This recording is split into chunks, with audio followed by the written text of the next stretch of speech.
আর্টিস্টের মুডে বলেছে কালকে সকালে আসবে, উঠবে, ভুলেই যাবে। তাতে মালা সিনহা বেরিয়ে চলে গেছে। ইন্ডাস্ট্রিতে যে ম্যানেজারদের কাছে বলেছি তারা সবাই মানে গালাগাল দিয়ে বলেছিল যা গিয়ে আরও কিছু বছর কাজ কর, কে মানবে তোকে। আমার বাবা WBF যেটা দেখতে পেয়েছেন, বাবা মনে করতেন যে এই অ্যাওয়ার্ডটা খুব মানে নিরপেক্ষভাবে এবং সাংবাদিকরা যেহেতু বিচার করে দেন, তো এটা খুব নিরপেক্ষ। যেহেতু আমার দাদুও পেয়েছিলেন, যারা রূপান্তরকামী, যারা তাদেরকে হেনস্থা করে, তারা অ্যাকচুয়ালি হাতে পায়ে বা গঠনে মানুষ, কিন্তু মানুষের যে মান আর হুঁশ দুটো নিয়ে তো মানুষ। আমার মনে হয় তাদের মধ্যে ওটার অভাব আছে। মিস্টার বচ্চন ইয়াং, আমি ওনার মেকআপ করছি, উনি চুপ করে বসে আছেন। যার মুখের মেকআপ দেখে আমার প্রস্থেটিক মেকআপ আর্টিস্ট হওয়া, যদি কোনো দিন কোনো কারণে, যদি ভগবান চান, ঈশ্বর যদি চান, যদি একটা সুযোগ পাই, জংলা বলে একটা ছবি প্ল্যান হয়েছিল, তো বিশেষ কিছু কারণের জন্য মানে লুক সেট হয়, এবং লুক সেটেতে খুব ভালো মেকআপও ছিল, মানে পুরো মেকআপেরই ছবি এবং আমার খুব প্রাণের ছবি। এত বছর ইন্ডাস্ট্রিতে রয়েছে, এমন কোনো ঘটনা ঘটেছে যে কোনো স্বনামধন্য অভিনেতা বা অভিনেত্রী মেকআপের সুযোগ এসেও ফসকে গেছে? হ্যাঁ দিদি, এটা একদম অ্যাসিস্ট্যান্ট লাইফেই এসেছিলো আমার জীবনে। কুলাঙ্গার বলে একটা ছবি, তাতে মালা সিনহা এসেছিলেন বুম্বাদার মায়ের রোল করতে। তো আমার গুরুজি যিনি সুব্রত দা, তিনি ওনার মেকআপ করতেন ডেলি, আর আমরা করতাম বাকি মেকআপগুলো, শকুন্তলা বলুয়া এবং আদার্স যত আর্টিস্ট, পল্লবী দিয়ে এদের মেকআপগুলো আমি করতাম। তো একদিন শকুন্তলা দি এবং মালা সিনহা দুজনে মিলে ফার্স্ট আলাপ এক জায়গায় একই ফ্লোরে, টেকনিশিয়ান স্টুডিওতে এটা শ্যুট হচ্ছিল, 4 নম্বর ফ্লোরে, আগেকার টেকনিশিয়ানে। তো তখন ওদের দুজনের মধ্যে ইংলিশে কথা হচ্ছে যে কে তোমার মেকআপ করেছে। তো আমি পাশে দাঁড়িয়েছিলাম, সেট অ্যাটেন্ড করি যেমন আমরা, বলছোই তো বাচ্চা ছেলেটা মেকআপ। তখন আমি রোগা আরও, হ্যাঁ মানে তুমি ধরে নাও, এটা আমি বলছি কুলাঙ্গার হচ্ছে 97-এর ছবি হবে সম্ভবত, হ্যাঁ। তো তখন বলছে যে ওই তো বাচ্চা ছেলেটা করেছে। আমাকে যে খোকা এদিকে এসে, আমি গেছি, মানে তুমি মেকআপ করেছো তো, কালকে তুমি আমার মেকআপটা করবে। আমি যে কী বলছেন দিদি, দিয়ে আমার স্যার করেন? বলছে না তুই করবি, আমি তোকে বলছি, আমি চলে আসবো। আমি জানি যে আর্টিস্টের মুডে বলেছে কালকে সকালে আসবে, উঠবে, ভুলেই যাবে। এমনি আমরা মেকআপ অ্যাসিস্ট্যান্ট, আমাদের একটা আগেকার দিনের স্বভাব ছিল যে যদি 7টায় কল, আমরা 6:30টায় চলে যেতাম, 8টায় কল 7:30টায় পৌঁছে যেতাম। এখনও সেটাই করি, অনেকেই তাই করে। গিয়ে মেকআপ টেবিল সাজিয়ে রেডি করছি, হঠাৎ দেখছি গাড়ি ঢুকে গেছে, অ্যাম্বাসেডার গাড়ি ঢুকে। এই খোকা কোথায় গেলি, এদিকে নাম ভুলে গেছে, নাম যায় না, এদিকে এই মেকআপ কর। আমি না বলছি কি আপনি 7:30 বাজে? বলছে না আমি তো বলে গেছি তুই মেকআপ করবি, কর। আমি বললাম আমার স্যার এসে যাবে। এবার আমি না ভয়তে কী করেছি, অন্য ঘরে চলে গেছি, ঠিক আছে। আমি বলছি যে আরেকজন আমার সাথে, মানে আমার বসেরই সহকারী সুভাষ ছিল, আমরা দুজনে। সুভাষ আমার থেকে 6 মাসের মানে ইন্ডাস্ট্রিতে জুনিয়র। হ্যাঁ, আমি বলছি ভাই কী করি বলতো? ও বলছে না স্যার, দাদা আসবে, দাদা করে কী ভাববে। আমিও মনে হয় ঠিকই বলছে ও। তো উনি কিছুক্ষণ বলার পর থেকে বেরিয়ে চলে গেছে মালা সিনহা। আমি তো মানে আরও ভয় পেয়ে গেছি যে এবার সুজিত দা এসে বলছে এই কী হয়েছে রে, দিদি চলে গেছে, ফোনাফুনি হয়ে গেছে। আলাম উনি এসে বলছিল দূর বোকা, মেকআপটা করতে পারতিস, হ্যাঁ কেউ আর্টিস্ট চলে যায় এরকম, এটা হয় নাকি, এটা কেউ করে নাকি? সুজিত দা তো খুব ভালো মানুষ, সুজিত গুহ বললো। আমার বস এসে বলছে কী হয়েছে সোমনাথ? আমি বললাম স্যার এরকম সুব্রতদা এরকম দিদি এসে বলছে মেকআপ করতে, আপনি করেন, আপনি আসেননি আপনার অনুমতি ছাড়া। তখন তো আমাদের পকেটে ফোন নেই, হ্যাঁ আমরা মানে মোবাইল ফোন কোথায় তখন, আমরা তো মোবাইল দেখিনি তখন বলছে যে হ্যাঁ করতে পারতেন। গুরুজি কিন্তু একদম মাইডিয়া লোক, তিনি জীবনে তিনি সবসময় আগিয়ে দিয়েছেন। প্রেম চোপড়ার মেকআপ করো, সোমনাথ করো, আগিয়ে দিয়েছে। যত বড় বড় স্টার আসতো বোম্বে, আমাদেরকে আগিয়ে দিত তিনি। আমি মনে হলো খুব বড় মিস হয়ে গেল। তো এইটা সেদিন আমাকে ক্যামেরাম্যান ছিলেন, মানে ডিওপি ছিলেন কমল নায়ক, তিনি বললেন যে না তুই এটা ভালোই করেছিস, গুরুর ওনার না জেনে তো করা উচিত না, তোর ঠিকই করেছিস, যে যার ওপিনিয়ন দিল।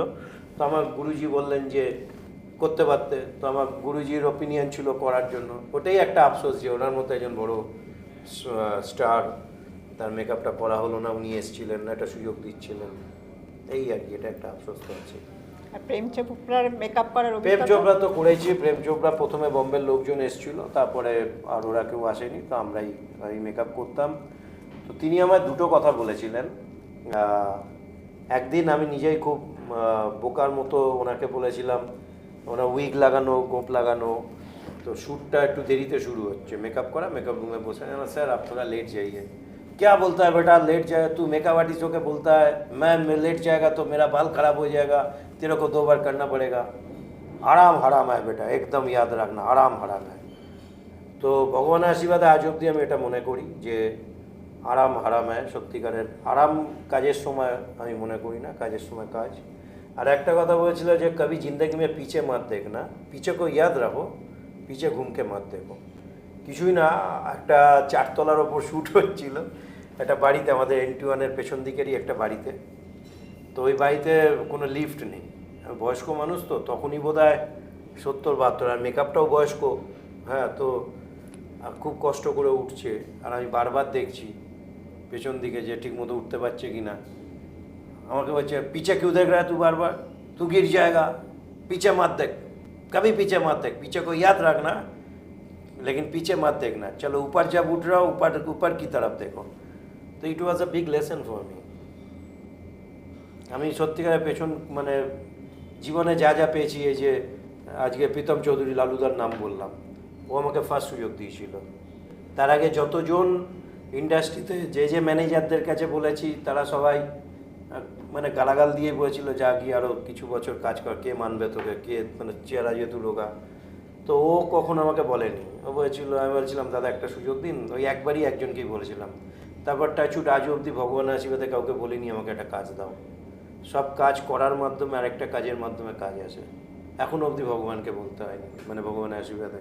তো সেটাই আর কি, মানে আজকে আমি কিন্তু ভুলিনি আমি কিভাবে সুযোগ পেয়েছি বা কিভাবে করেছি, যে কারণে আজকে আমি আমার পরবর্তী জেনারেশানকে ওটাই বলতে চাই যে পরিশ্রম পরিশ্রম পরিশ্রম, পরিশ্রমই শেষ কথা।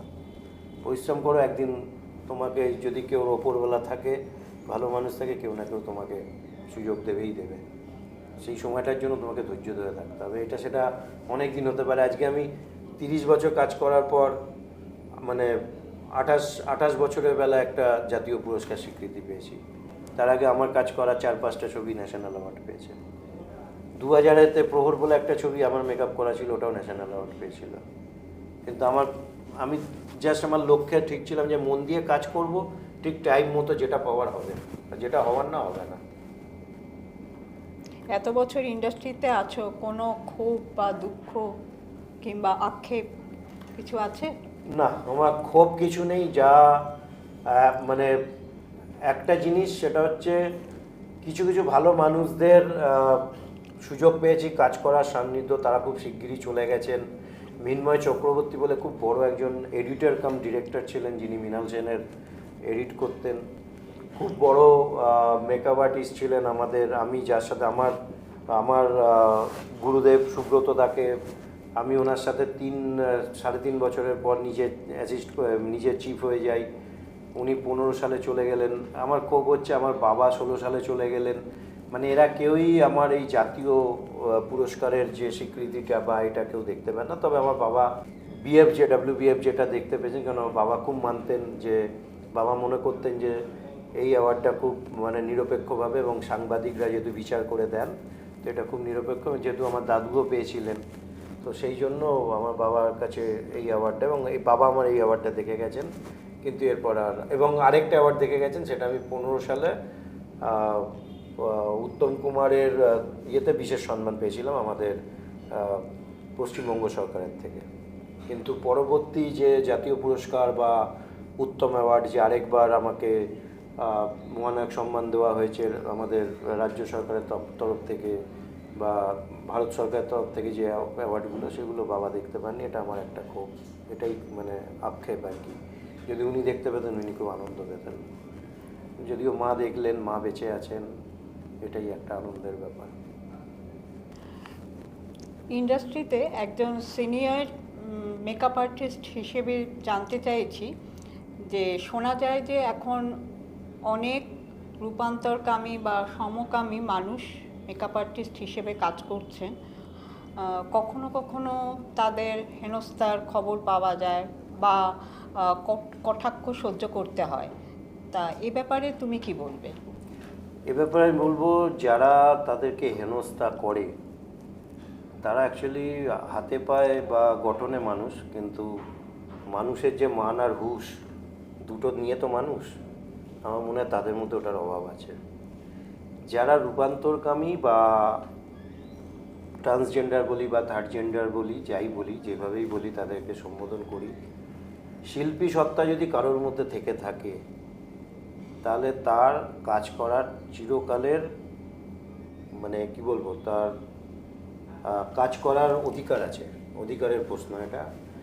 এবং সেটাকে নিয়ে যারা কটাক্ষ করে তাদের ওই যেটা বললাম মান আর হুঁশ দুটোই অভাব আছে, কিন্তু তারা গঠনগত মানুষ আর কি। তো আমি তীব্র নিন্দা করি যদি কেউ তাদের সাথে এরকম ঘটনা ঘটায়।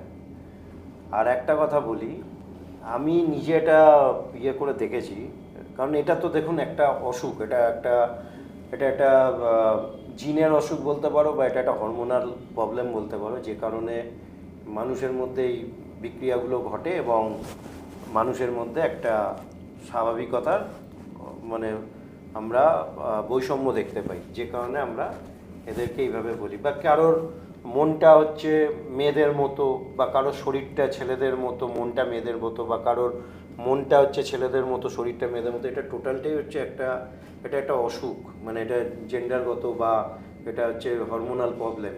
তো সেক্ষেত্রে তাকে হেনস্থা করাটা কোনো মানে সভ্য সমাজের কাজ নয়। যারা করে তাদের মানে তীব্র নিন্দা জানাই। এবং যদি তার মধ্যে, আবার বলছি, যদি তার মধ্যে শিল্পী সত্তা থাকে, সে যদি ভালো কাজ করতে চায়, করতে পারে, তো নিশ্চয়ই তার করার অধিকার আছে।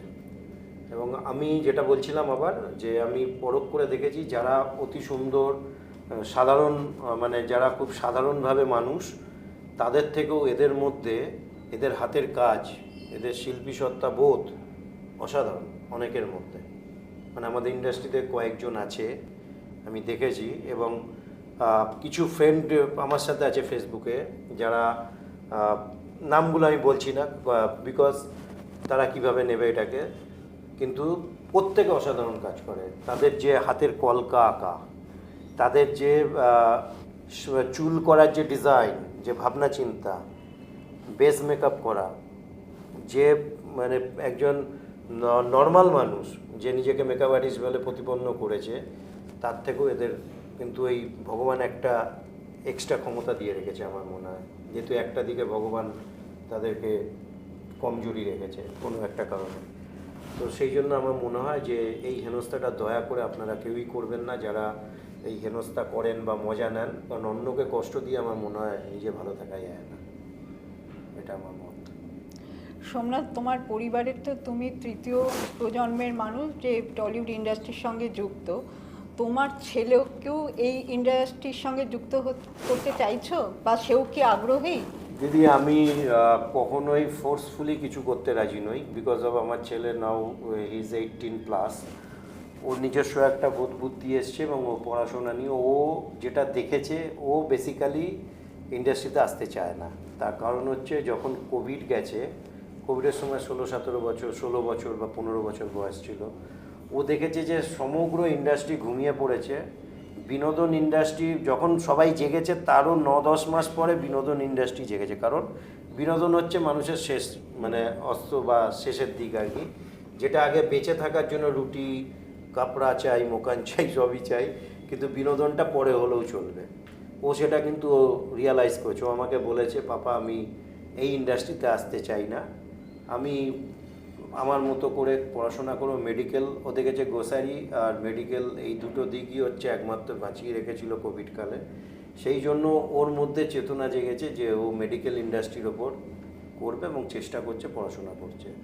আমিও চাই যে, জানি না ডেস্টিনি কাকে কোথায় নিয়ে যাবে, ভবিষ্যতে কি করবে, কিন্তু আমিও চাই যে ও যেটা চায় সেটা করতে। ওকে আমি এটাও বলেছি যে তুমি তোমার মতো করে, আমি হয়তো আর 10-12 বছর 15 বছর খুব বেশি হলে টেনে টুনে, কারণ প্রত্যেকেরই এটা লিমিটেড আছে। Now I am 50 years old, মানে স্টেপিং করেছি।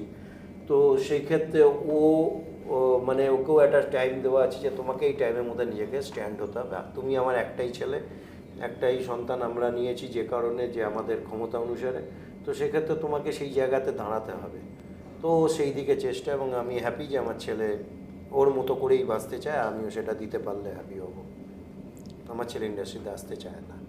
এবার আমি জানি না ডেস্টিনি কী হবে, কিন্তু আমি ওর মধ্যে স্পার্ক দেখেছিলাম। কারণ ছোটোবেলায়, মানে আমি যে বলছি 5 বছর 6 বছর 8 বছর যখন বয়স, ও আমাকে বাড়িতে বসে প্রস্থেটিক করতে দেখেছে।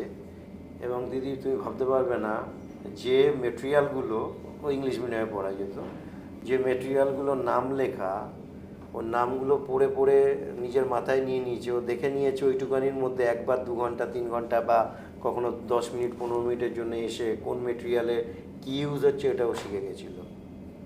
ইভেন বলতো, এবং 2-1বার কী করেছে বদমাইশি করে, একটা কিউরিসিটি থাকে তো। আমি নেই, বাড়িতে চলে গেছি, আর আমার তখন প্রস্থেটিক যে মানে আমার যে ওয়ার্কশপ জায়গাটা তখন দরজা করা ছিল না, ওপেন ছিল।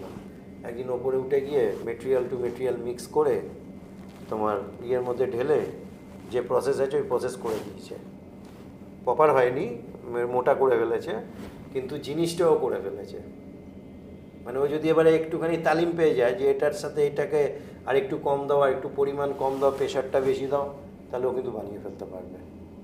সো ওর মধ্যে জিনিসটা ছিল, কিন্তু ও চায় না। সো ও যেটা চায় না আমি সেটা চাই না, ও যেটা চায় আমি সেটাই চাই, মানে ওর কেরিয়ারের ক্ষেত্রে। জীবনে এত কিছু প্রাপ্তির পরও মেকআপ আর্টিস্ট সোমনাথ কুণ্ডু যখন ঘুমিয়ে থাকে, কোনো স্বপ্ন কি তাকে তাড়িয়ে বেড়ায়? আমি দেখছি ইন্দোপুরি স্টুডিওতে, পুরনো ইন্দোপুরি স্টুডিও, মানে আমরা যখন ইন্দোপুরিতে গেছি, যে মানে প্রথম কাজ করতে সেই ঋতুদার সময়, আমি যে দিনটার কথা বলছি আর কি 96 সালের, সেই ঘরটাতে, সেই ঘরটা আজকে আমি মানে ইন্টারভিউ দেওয়ার আগে ওই ইন্দোপুরিতেই গেছিলাম আমার যে ক্যাশিয়ার আছে গিল্ডের বাচ্চুদা, তার সাথে দেখা করতে। তো সেই জায়গাটা দেখলাম আজকে আমূল চেঞ্জ হয়ে গেছে। মানে আজকে আমি ধরে নাও 8-10 বছর পর ইন্দোপুরিতে ঢুকলাম, ঠিক আছে, মানে ওই জায়গাগুলো। তো ওইগুলো আজকে ফার্নিশড, মানে সব ফার্নিচার বসেছে, রুমগুলো মোজাইক হয়ে গেছে, এবং ইন্দোপুরীর যে মালিক সে ওপরে তোমার ইয়ে করেছে, অফিস করেছে ওই জায়গাটা। ঠিক ওই জায়গাটা যেমন পুরনো সময় ছিল আমরা যখন এসেছিলাম, ওই সময় ইন্দোপুরীতে আমি দেখছি যে মিস্টার বচ্চন ইয়াং, আর আমিও মানে বেশ রোগা পাতলা, প্রথম ঢোকা, আমি ওনার মেকআপ করছি, উনি চুপ করে বসে আছেন। এই স্বপ্নটা আমি দেখেছিলাম, কিন্তু স্বপ্নটা আজ অবধি আমার সত্যি হয়নি। পে টু গড যদি কোনোদিন সত্যি হয়। এখন তুমি বাস্তবে কি স্বপ্ন দেখো যে এর মেকআপ করতে চাও? প্রতিটা মানুষের তো একটা স্বপ্ন থাকে। বাস্তবে আমি আবার চাই যাতে মানে ওনার একটা সুযোগ পাই মেকআপ করার, কারণ ওনার ছবি দেখে মানে বড় হওয়া। এর সাথে আরও 2-3 জন আছে, কামাল হাসান, মানে যিনি বিদেশি মেকআপ আর্টিস্টদেরকে বেশি ভরসা করেন চিরকাল, এবং যার মুখের মেকআপ দেখে আমার প্রস্থেটিক মেকআপ আর্টিস্ট হওয়া। যদি কোনো দিন কোনো কারণে, যদি ভগবান চান, ঈশ্বর যদি চান, যদি একটা সুযোগ পাই, এই স্বপ্নটা তো আছে। কৌশিক গাঙ্গুলি পরিচালিত ধূমকেতু ছবিটা তো তুমি করনি, কিন্তু পরবর্তী সময় কৌশিক গাঙ্গুলির সঙ্গে ছবি করার কথা ছিল, এমনটাই শোনা যায়। তা কি বলবে এই প্রসঙ্গে? প্রথম কথা বলি, ধূমকেতু আমি করিনি তা না, মানে আমাকে বলা হয়নি তাই করিনি। বললে কি আমি করতাম না? অত লোভনীয় একটা ছবি। হ্যাঁ, কিন্তু বিকজ অফ ওই সময় আমি দেবের পার্সোনাল করতাম। দেব আমাকে একদিন বললেন যে এরকম বম্বে থেকে খুব বড় কাউকে নিয়ে আসছে, এরকম একটা ইয়ে আছে। তাই বললাম হ্যাঁ, খুবই ভালো। আর এর জন্য আমি দিদি আক্ষেপ আছে যে নিজেদের ছবি করতে পারলে আনন্দ লাগতো, কিন্তু এটাও তো ঠিক, তখন আমি অ্যাজ এ মানে প্রস্থেটিক মেকআপ আর্টিস্ট সবাই জানে, করছে বা করে, কিন্তু যে পরিমাণ আজকে লোকে আমাকে জানে বা সেইভাবে লোকে তখন আমি প্রুফ করে উঠতে পারিনি, বা সেই জন্য হয়তো আমারও মনে হয়েছে যে ওরা যে কেউ চাইবে তার মুখটাকে ভালো জায়গায় ফেলতে, তো ভালো লোকের হাতে দিতে। তো বিক্রম স্যার পারফেক্ট ছিলেন সেই সময়কার জন্য, এবং তিনি করেছেন খুবই অসাধারণ কাজ, আমি ছবিটা দেখেছি। কিন্তু কৌশিক দাস মানে ওইটা একটা আক্ষেপ, কাজটা না করতে পারা বা কোনো অফার না পাওয়া। কিন্তু তারপরেও কৌশিকদার সাথে একটা ছবির মানে অফার কথা হয়েছিল, উনি আমাকে অফার দিয়েছিলেন। সেটা আমার ন্যাশনাল অ্যাওয়ার্ড পাওয়ার পরেই, এবং ন্যাশনাল অ্যাওয়ার্ডের আপনি যদি দেখেন কোনো আর্কাইভে, তো উনি আমার পেছনের সিটেই ছিলেন এবং বারবার বলছিলেন সোমনাথ আমার ছবিতে পরবর্তী ছবি সোমনাথ কুণ্ডু করছে, সোমনাথ মানে আমার সাথে ইয়ার্কি মারছিলেন ওখানে বসে। তো সেটা হচ্ছে জংলা বলে একটা ছবি প্ল্যান হয়েছিল, তো বিশেষ কিছু কারণের জন্য মানে লুক সেট হয় এবং লুক সেটেতে খুব ভালো মেকআপও ছিল, মানে পুরো মেকআপেরই ছবি এবং আমার খুব প্রাণের ছবি। আমি এখনও দেখা হলে কৌশিক স্যারকে বলি যে স্যার কবে শুরু করছেন, কী ব্যাপার, তো উনি করবেন। কোনো প্রোডাকশনগত কারণে বা কোনো কারণের জন্য ছবিটা হয়নি, তো সেটা যদি হয় তো আশা করি যে উনি হয়তো আমাকেই বলবেন এবং আমিও করার জন্য হাঁ করে আছি। কোনো ছবি করার আগে কিংবা অফার এলে তোমার মেকআপের গুরুত্ব কতখানি সেটা দেখে নিয়ে তবে কি সেই ছবিটা তুমি করো? হ্যাঁ, অবশ্যই মেকআপের গুরুত্ব কতখানি এবং অতি অবশ্যই স্ক্রিপ্টটা পড়ে, কারণ স্ক্রিপ্ট বললে আমি বুঝতে পারি যে মানে আমি আমার আইডিয়াটা আমার ডিরেক্টরকে বোঝাতে পারবো। এবং জংলাও যখন পড়ি তো উনি স্ক্রিপ্ট আমাকে পাঠান এবং আমি পড়ে তারপর স্যারের সাথে বসে আলোচনা করে তারপর লুক সেট হয়েছিল, সবই হয়েছিল। তো বিশেষ কোনো কারণের জন্য ওটা হয়নি। এত ব্যস্ততার মধ্যে যদি কখনো একখণ্ড অবসর মেলে তখন সোমনাথ কুণ্ডু কী করেন, কি করতে ভালোবাসেন? বেশিরভাগ ক্ষেত্রে ফ্যামিলির সাথেই থাকতে পছন্দ করি, বউ ছেলে মাকে নিয়ে। যদি ক্রিকেট খেলা পড়ে যায় তো এর থেকে কিছু নেই, কারণ আমার মা ভীষণ ক্রিকেট মানে প্রতিটা অনেক প্লেয়ারকে, অনেকে হয়তো না চেনে, আমার মা ইন্ডিয়ান প্লেয়ার সবাইকে চেনে, প্লাস বাইরের প্লেয়ারদেরকেও চেনে। ক্রিকেট খেলা দেখতে খুবই ভালো লাগে। আর বেশিরভাগ ক্ষেত্রে মানে ধরো পড়াশোনাটা মানে বই পড়াটাই বেশি পছন্দ করি, সেটা মেকআপের বই। সোমনাথ, তুমি অনেকটা সময় আজকে আমাকে দিলে। চৈতালি ক্লোজ টু দ্য স্টার্সের তরফ থেকে তোমাকে অনেক অনেক শুভেচ্ছা। তুমি স্বপ্ন পূরণের দিকে এগিয়ে চলো, এই আশীর্বাদ করি। থ্যাংক ইউ দিদি, আশীর্বাদ করো। থ্যাংক ইউ দিদি আমাকে আমন্ত্রণ করার জন্য। Thank you.